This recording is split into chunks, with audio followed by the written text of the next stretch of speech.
Hey guys, today I wanted to do something a little bit different. I wanted to show you a capo. So this is a capo here. I generally am pretty anti-gear, you might say. I don't collect fancy guitars, I don't collect effects pedals, I don't have a wall of vintage amps. I'm a real minimalist when it comes to the instrument. I have a few nice guitars, have a couple of average level amplifiers, and not much else. I'm definitely not a gearhead. But a capo, if you even count it as gear, it's just a little gadget that can be really, really useful. And we're talking today about a Spanish guitar context. So capos are also very useful if you're singing or you're playing with a singer.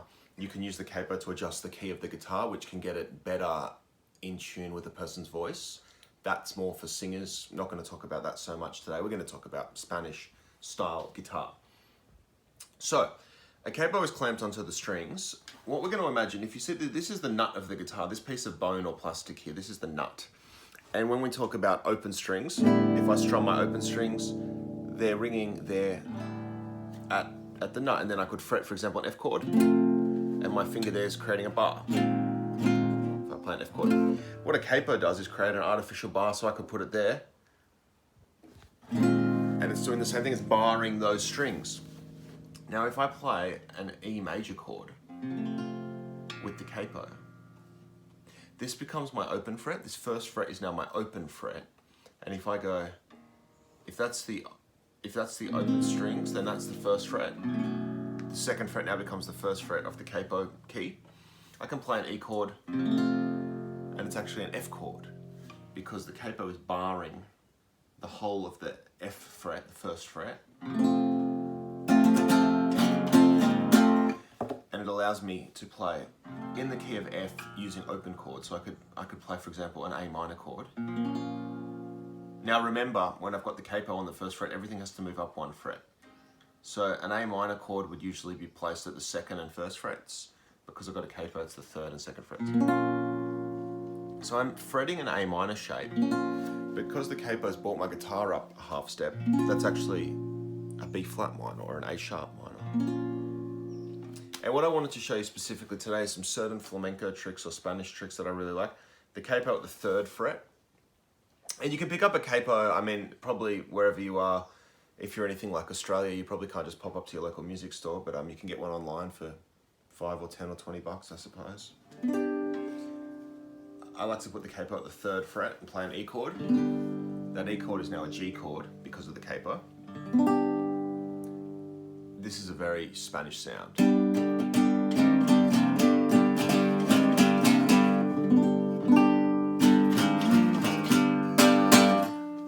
All the things I've taught you previously on this channel and all the things you've learned elsewhere apply when you're using a capo. It's just that we have to make this adjustment where wherever the capo is clamped has become our new open key. So in this case, the capo is fretting the third fret of my guitar. So my guitar is 1, 2, 3 half steps, 3 frets higher than before, but I still play. So I just pretend that's the nut, still play my A minor chord, still play my E major chord. Just that the A minor chord is now a C minor because it's gone A minor, A sharp minor, B minor, C minor. And my E major shape is now a G because it's gone E, F, F sharp, G. But you can get really, G sharp, the fourth fret's another place I love to put the capo. And I find that, firstly, if you were to just fret these, so if I wanted to play in G sharp without a capo, I could do it. But I would quickly become exhausted by all that constant fretting, so the capo makes it a lot easier. And the actual act of having the capo there makes the strings a lot sharper and snappier, which, to get that authentic Spanish or flamenco sound, I think is practically essential. So almost all of my lessons I teach to you, and also almost all of my personal playing, in that open position. However, today I decided to share with you this information that if you really want to sound really Spanish, really flamenco, really Latin, whatever you want to call it, have to be careful because some people get upset. I never call my own playing flamenco playing. Flamenco is quite a traditional and rules-based form of music. I don't play by those rules. So I never call my music flamenco, but sometimes flamenco inspired or flamenco styled or flamenco colored or Spanish flavored. I have to be careful what I say.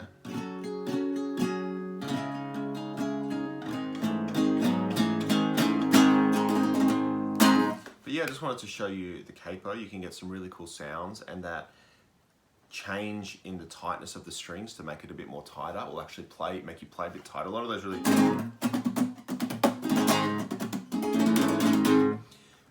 really fast triplets and things like that become a lot easier and a lot snappier when you've got the capo. You can put it way up as well. I think I saw someone I think I was watching the Grammys or the American Music Awards or whatever it was a couple months ago, and there was a capo right up there.